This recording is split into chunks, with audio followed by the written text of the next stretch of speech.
Hello student, welcome back to my channel art competitors. तो आज हम जो बात करने वाले हैं बिहार स्टेट 2024 के लिए जो पासिंग मार्क्स हैं वो कितने पासिंग मार्क्स होने चाहिए, और साथ साथ में हम आपको बताएंगे कि जो इसका एग्जाम पैटर्न है वो कैसा है और यहाँ पर कैसा पेपर होने जा रहा है। ठीक है, तो पहले हम यहाँ पर बात करेंगे पासिंग मार्क्स। तो पासिंग मार्क्स के पहले तो हम बात करते हैं जनरल का, तो यानी कि सामान्य वर्ग का। तो सामान्य वर्ग में जो आपका 50%, आपको भी पता है कि हमारा पेपर जो होने जा रहा है टोटल कितने मार्क्स का है, 150 मार्क्स का है। यानी कि 100 मार्क्स जो है वो सब्जेक्टिव होगा और 50 मार्क्स जो है वो आपका है यहाँ पर जनरल पेपर जो है आपका, ये मतलब सभी के लिए जो है। बाकी बात करते हैं यहाँ पर 100 मार्क्स की बात करते हैं, यानी कि जो है सामान्य का ये यानी कि जो है 50 मार्क्स होना चाहिए। यानी कि 150 का अगर हम यहाँ पर 50% निकालेंगे तो 75 मार्क्स हैं। ठीक है, बाकी बात करते हैं पिछड़ा वर्ग यानी कि ओबीसी। ओबीसी में 45 जो है 0.5% होना चाहिए, यानी कि आपका जो 60 पॉइंट मतलब 68.25 मार्क्स होना चाहिए। ठीक है, अब ऐसा भी नहीं है कि ये पूरा एकदम लास्ट में कर दिए गए हैं। ये मत सोचिए कि हाँ 75 है, मतलब ये इतना माना गया है कि अगर 75 मार्क्स आते हैं तो आप यहाँ पर पास हैं, और ओबीसी में अगर 68.25 मार्क्स आते हैं तब भी आप पास हैं। बाकी है यहाँ पर जो है पिछड़ा वर्ग, ठीक है, जो है 42.5% यानी कि 63.75 मार्क्स हो जाएंगे। बाकी अनुसूचित जाति या अनुसूचित जनजाति के 40% यानी कि 60 मार्क्स में वो पास हैं, और दिव्यांग है वो भी 60 मार्क्स ही हैं, और महिला का अलग ही रखा गया है, उनका भी 60 मार्क्स ही है। ठीक है, तो बाकी तो आप लोग को इतना समझ में आ ही गया होगा।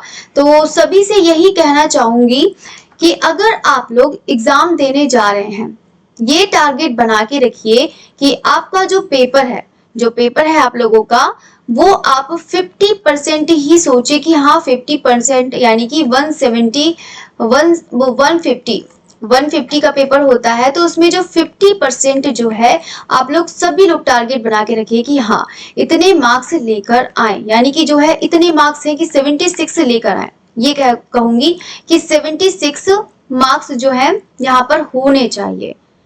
बाकी ये चीज है क्या कि क्योंकि इसलिए बोल रही हूँ क्योंकि ताकि अगर आपका कोई भी आयोग की तरफ से एक भी ऊपर नीचे क्वेश्चंस होता है तो आपका ऐसा नहीं हो कि आप लोग एकदम किनारे से रह जाएं।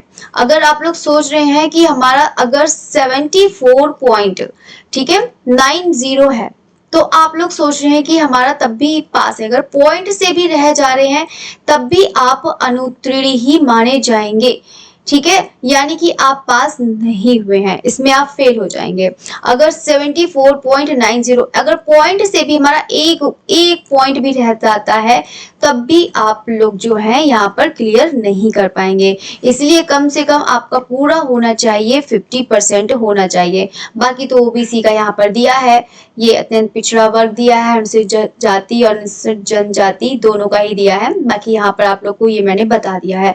बस यही बार बार आप लोग से यही चीज कह रही हूँ कि आप लोग जो है यहाँ पर टोटल 50 मार्क्स लाने की पूरी कोशिश करें, और बाकी तो यहाँ पर पूरे दिए ही हैं तो इसका हो गया। बाकी अगर हम बात करते हैं एग्जाम पैटर्न की, तो एग्जाम पैटर्न जो है यानी कि जो सब्जेक्ट है हमारा वो है 100 मार्क्स का। आप लोग इसमें 100 मार्क्स में कम से कम मुझे तो लगता है कि आप लोग 80 तो आ सकते, क्योंकि बहुत सारे लोग जो है बहुत सारे लोगों ने पेपर दिया है और उन लोग से भी पता लगा है कि बहुत ही इजी पेपर आता है, बहुत ही जनरली क्वेश्चंस पूछे जाते हैं। तो आप लोग भी इतना सारा तैयारी कर रखा है, काफी टाइम से तैयारी कर भी रहे हैं, तो अच्छे से आप लोग इसका एग्जाम क्रैक कर सकते हैं, मतलब कर सकते हैं, इसका क्लियर कर सकते हैं।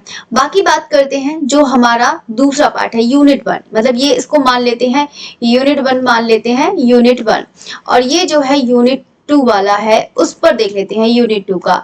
तो ये जो है यहाँ पर आप जो देख रहे हैं आर्ट ऑफ टीचिंग यानी कि कला शिक्षण।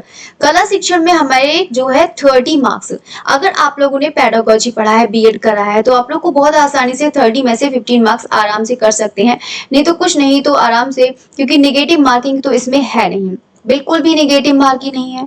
सीबीटी होगा, कंप्यूटर बेस्ड है आप लोगों का। तो ये जो है तो आप लोग इसमें 30 मार्क्स हैं, 30 मार्क्स में आप लोग कम से कम 10 मार्क्स इतने तो लेकर आ ही सकते हैं। बाकी है यहाँ पर जीके, जीके के लिए कम से कम, अरे कुछ नहीं तो बस यही तो है, 2-3 इतने तो लेकर आ ही सकते हैं, अरे दो तो हो सकता है कि ठीक हो ही जाए। बाकी है ईडब्ल्यूएस, मतलब ईडब्ल्यूएस क्या है, ईवीएस का है, बाकी है 5 नंबर है। बाकी यहाँ पर तीसरा है मैथ्स है, और मैथ्स के भी 5 हैं, लॉजिकल रीजनिंग है, इसके भी 5 हो गए। मतलब टोटल मिला के ये 50 मार्क्स हो जाएंगे।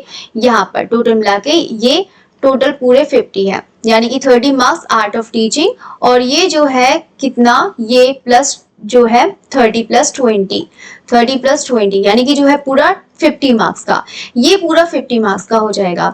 तो यूनिट 1 और यूनिट 2 को मैंने आप लोग को बता दिया है, इसमें आप लोग आराम से तैयारी कर, मतलब जो है करके जाइएगा अच्छे से, इतना ज्यादा स्ट्रेस लेने की जरूरत नहीं है। बाकी बार बार यही चीज कहूंगी, आप लोग के अच्छे मार्क्स आएंगे, बिल्कुल बहुत अच्छे आएंगे मार्क्स, और आप लोग बहुत आसान से ये एग्जाम क्लियर कर सकते हैं। ठीक है, इसमें तो ये एंट्रेंस एग्जाम है, इसमें कोई ऐसा तो है नहीं कि सिलेक्शन लेना है या कुछ भी लेना है, पासिंग मार्क्स आपको लेकर आने हैं। तो आराम से आप लोग, बहुत सभी स्टूडेंट जो है इसमें जो भी एग्जाम देने जा रहे हैं, जो अच्छे से पढ़े होंगे वो उनका जरूर एग्जाम है यहाँ पर पास हो जाएगा। ठीक है, बाकी तो ये रहा, यहाँ पर इसकी बात बता दी है। बाकी इससे पहले मैं एक वीडियो और अपलोड कर दूंगी, इसमें पूरा बता दूंगी कि आप लोग के लिए क्या क्या जरूरी है, एग्जाम के लिए क्या क्या जरूरत है, वो आप लोग जरूर उस पर ध्यान दीजिएगा। ठीक है, बाकी आप लोग को मैंने इसमें पूरा बता दिया है। Okay, thank you everyone.